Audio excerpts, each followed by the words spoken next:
Okay, let's dive right into this explainer.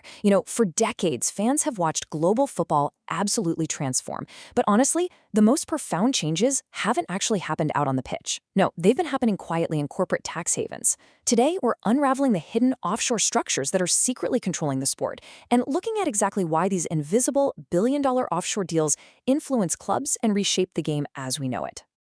To really grasp this, we have to start with the shocking human reality of this financial maze. Picture this. It's 2012, and Emir Dadovic is a 17-year-old rising star from Slovenia. A major football super agent approaches him with a deal promising a fast track to Chelsea. Naturally, he signs the paperwork, thinking it's his big break. But years later, when reporters started digging into leaked offshore files, Dadovic found out the truth. He wasn't just being represented by an agent. His actual economic rights had been secretly bought by a shell company owned by Roman Abramovich. His reaction was just pure disbelief. I mean, imagine thinking you're signing with an agent, only to find out years later you're literally just an asset on a billionaire's secret spreadsheet. And really, that brilliantly illustrates the core mystery we're unpacking today. How on earth can an athlete unknowingly be an asset on an oligarch's offshore balance sheet?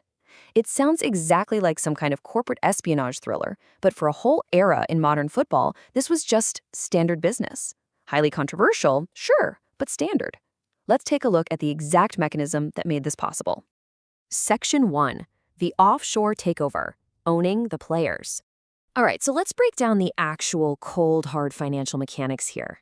The crucial term you need to know is TPO, or third-party ownership. Now, traditionally, a footballer is contracted strictly to the club they play for, right? Makes sense. But TPO essentially divorces a player's economic value from their playing club. It allows a private investor, maybe a hedge fund, an individual, or very often an offshore shell company, to buy a percentage of a player's future transfer fee. Basically, the investor pays the club some money up front, and in return, they get a massive slice of the pie when that player is eventually sold to a bigger team. Now let's look at exactly how this played out in the real world, using Roman Abramovich's British Virgin Islands company Leiston Holdings, which was exposed in the Cyprus Confidential leaks. It's basically a three-step playbook. Step 1, Leiston Holdings funds a football super agent with an exclusive investment agreement. Step 2, that agent goes out, scours the globe for teenage talent, and buys their economic rights, which locks them right into the offshore company's portfolio. Step 3, the player is moved around to clubs that are strategically aligned with the investor.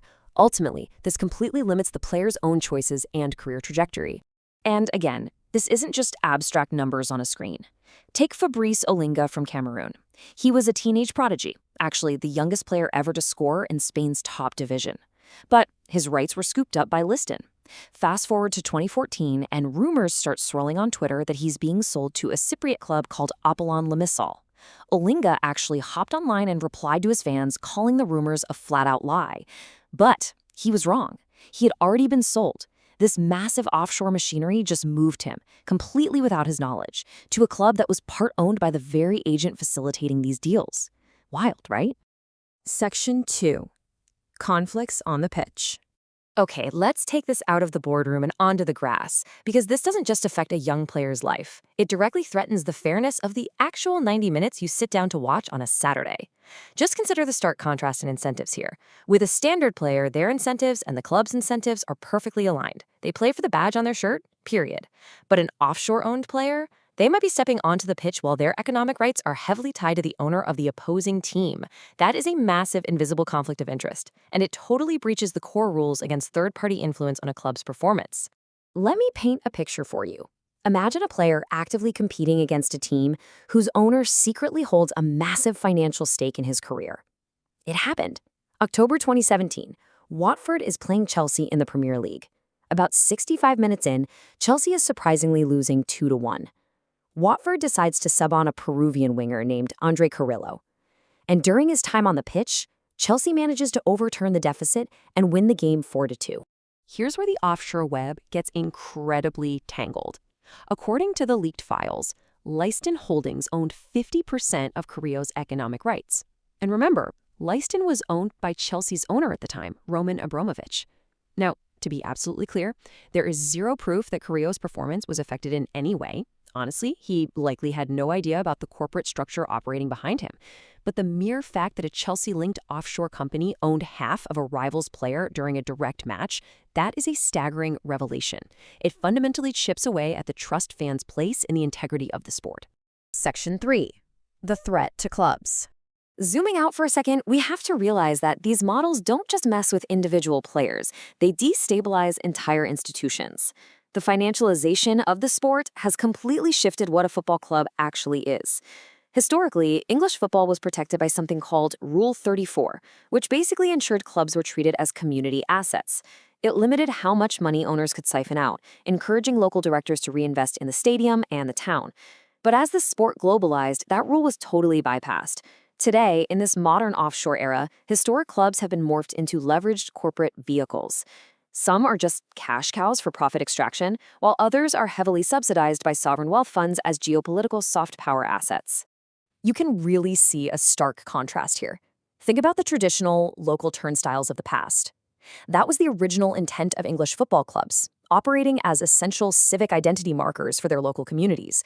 They were never, ever meant to be volatile assets, traded back and forth between international hedge funds.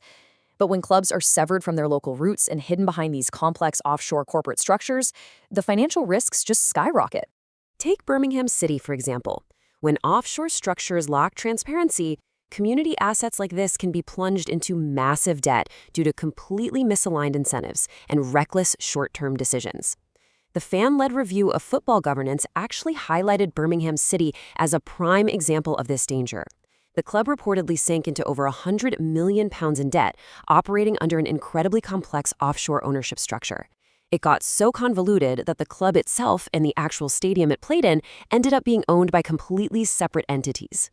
That kind of disconnect between the fans and the invisible owners creates an incredibly unstable, precarious future for historic institutions. Section 4. Regulating the shadows. So, what's the fix here? How do we repair a system that has allowed complex corporate structures to completely bypass fan scrutiny? What happens when the drive for financial success just totally eclipses the actual sustainability of the sport? Well, the government's fan-led review concluded that the current oversight is, frankly, broken. Propelled by massive fan outrage over things like the European Super League and the tragic financial collapse of historic clubs like Bury FC, the review laid out some very strict recommendations. The most vital one? Setting up an Independent Football Regulator, or IREF, immediately to oversee the sport objectively. And this recommendation is a massive shift in mindset. It firmly places the focus on what's called prudential financial regulation. Simply put, it means treating these football clubs much more like financial institutions or banks that need strict, rigorous oversight just to survive. The idea is that the FA and the Premier League, which are largely governed by the clubs themselves, were deemed totally incapable of objectively balancing the massive financial interests of foreign owners against the cultural and local needs of the actual fans. Ultimately, the solution demands transparency. It's about forcing owners to step out of those offshore shadows and declare exactly who holds the ultimate power over a club. Under these proposed rules, clubs would be legally forced to declare their ultimate beneficial owners, finally piercing that veil of shell companies. They'd have to adopt a compulsory corporate governance code so independent boards could scrutinize reckless business decisions. And crucially, it requires the express legal recognition that a football club is, first and foremost, a community asset, meaning an owner has a stewardship duty to ensure that club is still standing long after they eventually sell it. So I'm going to leave you with this final thought to chew on. Can these new rules actually turn back the clock on modern football? We've seen how offshore shell companies can quietly just purchase the careers of teenage athletes and how historic community clubs can be completely hollowed out by invisible debt. The push for an independent regulator is a huge step toward reclaiming some transparency. But honestly, with billions of dollars already hardwired into the sport's global infrastructure, is it too late to separate the beautiful game from the offshore balance sheet? Thanks so much for exploring this explainer with me today. Let me know what you think.